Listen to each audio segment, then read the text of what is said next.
Hello મિત્રો, કેમ છો? મજામાં છો ને? હું પણ મજામાં છું ને. તમારા બધાને મારા રસોડામાં સ્વાગત છે.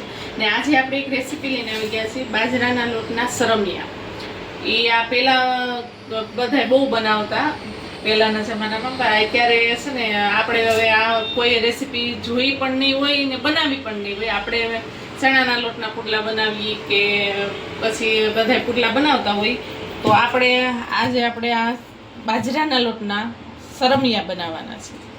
તો આપણે સરમિયા બનાવવા માટે બાજરાનો લોટ લીધો છે, અજમા લીધા છે, ધાણા ભાજી, લીલા મરચાં ને લસણ છે. લસણને છે ને ઝીણું ઝીણું કાપી નાખવાનું છે, એના કટકાસ કરવાના છે, એને ખાંડવાનું નથી. ને લીંબુ છે, મીઠું છે, પાણી છે ને આપણા રેગ્યુલર મસાલા છે. તો આપણે આ છે ને પહેલાં અજમો નાખી દઈશું.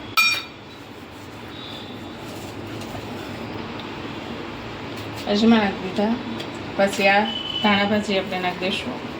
ધાણા ભાજી હોય તો નાખો, નકર ન નાખો તો પણ ચાલે. ને આ લસણ ને લીલા મરચાં. જો તમને કોઈ ઘરમાં શરદી થઈ હોય ને તો પણ તમે આ સરમિયા બનાવીને ખાઓ ને તોય પણ શરદીમાં રાહત મળી જાય છે. ને આપણે 1 ચમચી જેટલું મીઠું નાખીશું.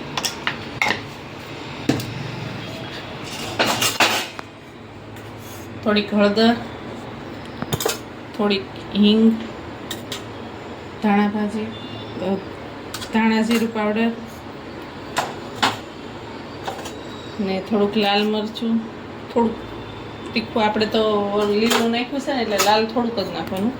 ને 1 ચમચી જેટલા તલ.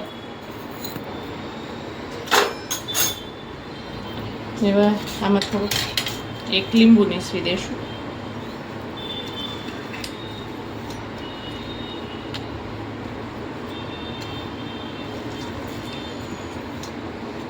ત્યારે તો આપણે અલગ અલગ બધા પુડલા બનાવીએ. આ તમે કોઈ ખાધા હોય કમેન્ટ કરજો, કોણે ખાધા છે આ સરમિયા.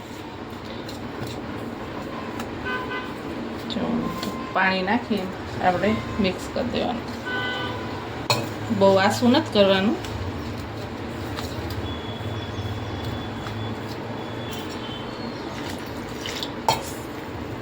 જો શરદી થઈ હોય ને તો ખાવ ને તોય પણ શરદીમાં રાહત. એની યારે સરમિયા ને દૂધ, એની યારે ચટણીને એવું નથી સર્વ થતું. દૂધ ને સરમિયા એવી રીતે ખવાય છે. આ બધું આપણે મિક્સ કરી દઈશું. જો આવી રીતનો આવો ડોયો બનાવવાનો આનો સરમિયાનો. ને હવે આપણે આને આપણી લોઢી પણ તપી ગઈ છે, આપણે મૂકશું એમાં. આવા નાના નાના મૂકવાના. તમે છોકરાઓને નાસ્તામાં દઈ શકો. જો બાજરાના રોટલા ન ખાતા હોય ને તો એને આવી રીતે નાસ્તામાં દો ને તમે તોય પણ ચાલે. થોડું થોડું ફેલાઈ નાખવાનું, નાના નાના બનાવવાના.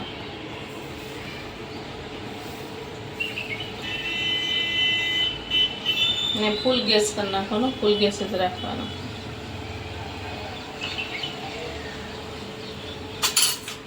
ને હવે થોડું થોડું તેલ નાખી દેવાનું.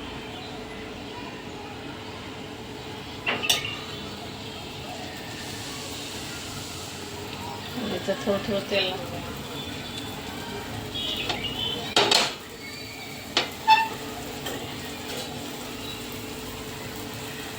થોડી વાર એને થવા દેવાના.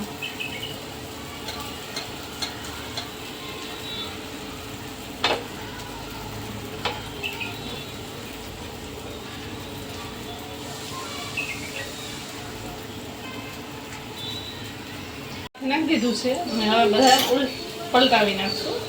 એક બાજુ સડી ગયા છે ને એ રીતે આમ બધા પલટાવી નાખશું.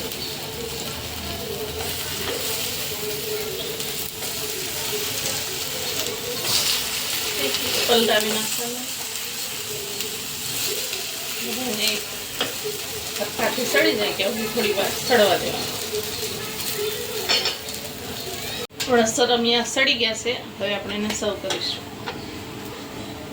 ખાવા માટે તૈયાર છે.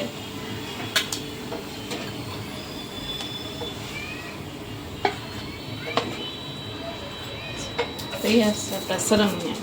ને એને દૂધ સાથે સર્વ કરીશું. જો હાલો બધા સરમિયા ખાવા.